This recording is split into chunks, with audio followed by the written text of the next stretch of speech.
Britain ఆర్థిక సంక్షోభంలో కూరుకుపోవడానికి కారణం ఏంటంటే పన్నులు ఎక్కువగా ఉన్నా కూడా వాళ్ళు కట్టట్లేదట.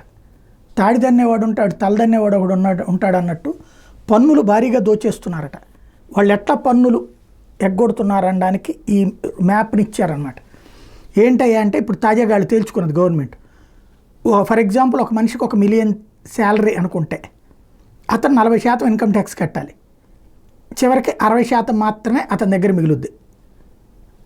ఈ సందర్భంలో ట్యాక్స్ లెస్ కోసం ఏం చేస్తున్నాడంటే ఆ $1 మిలియన్ వచ్చినటువంటి వ్యక్తి స్టాక్స్ కొంటున్నాడట.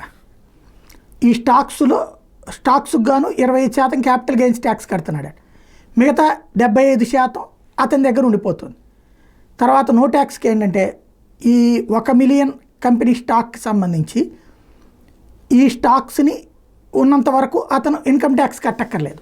అది క్యాపిటల్ గెయిన్స్ ట్యాక్స్ కట్టేస్తే సరిపోతుంది.